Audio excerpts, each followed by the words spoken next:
Hey, what up YouTube? Today we are going to be doing a quick mod. And what do you think about these? These pegs that I bought. Just the pegs, they don't come with a pin or a spring. And even though I got these on Amazon, they're not warp 9 or anything like that, but they are 30 bucks. So we're gonna use this existing mount and the existing spring. And from some reviews, you know, apparently there's just going to be a little bit more space inside where the spring can move around. And what I think I'll do is just maybe 3D print some spacers to put in there. But for now, I'm just going to get this clip off and put them on. All right, so what we have is our clip, our washer. Here goes the spring. Here's the peg.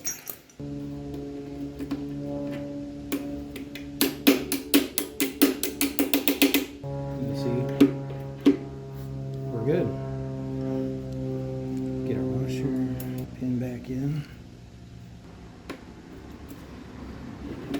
Just like that. I've already got the washer, our clip off. The spring itself that has one that angles out to the left and the one that angles just down. And this down one rests up here on top of this, and the angle one rests up on top of the peg like that. Best just to get that pin started so that it lines up, then push the rest through. Throw our washer on, our clip, just like that. Hopefully that helps somebody. So for 30 bucks on Amazon, and I'll leave a link in the description, using the stock mounts, you can see how that stock spring is set up.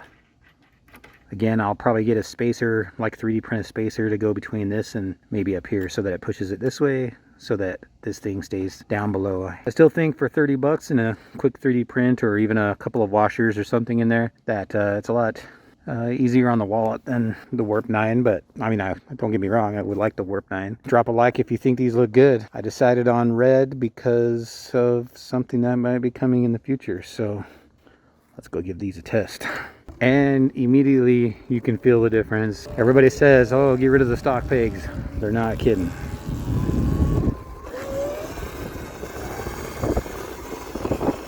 Today we're going to make the Sur-Ron taller. And what I have here, some new handlebars.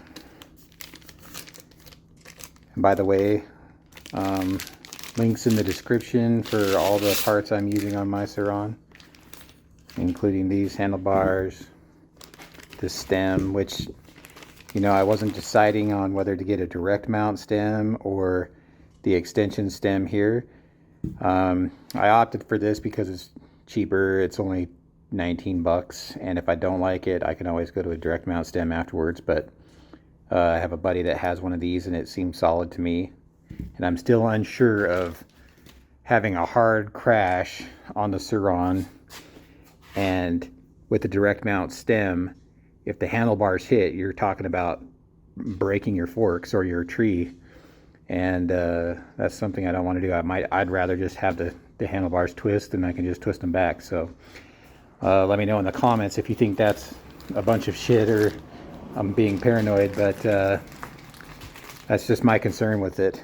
Also, what I have here is the Lunicycle subframe riser. So we're actually going to get 2.5 inches and 1.5 inches back on the seat. The lid for the battery is going to come up to accommodate that height, and then I'm going to get a 2.5 inch rise on the handlebars. We'll see how much rise that is, probably another 3 inches. So I'm 6 foot, and I just kind of feel like I want a little bit taller of a bike. So we're going to give this a go, see how it looks. Okay, so the Lunicycle seat extender.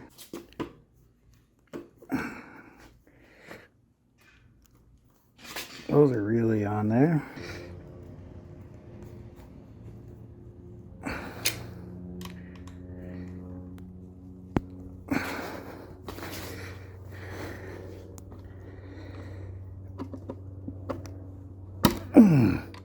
Oh shit.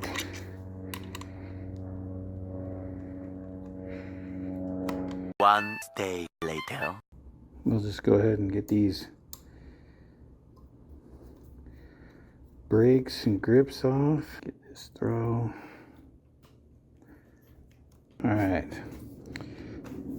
So we got this side off. All right, that bolt was loose, guys. So I've reminded once before, but I should take my own advice. It's always a good idea to check your bolts every so often because they get loose over time. There we go.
See, noticeably better for standing.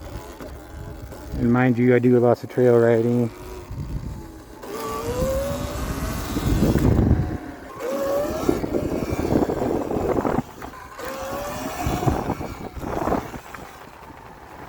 Not sure how I feel about the wheeling with it yet.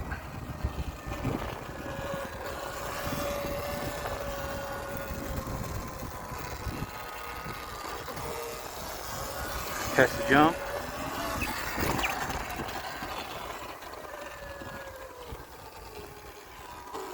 Jump was good.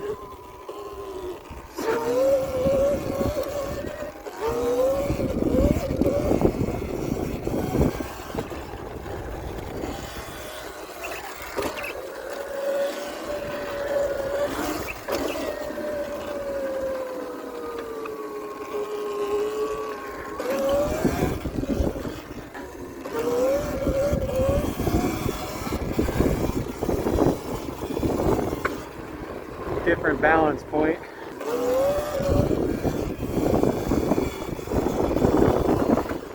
Well, I'll let you know if I don't like it. If it's too high, I'll just go back to the stem and keep the bars, which are a 2.5-inch rise bar.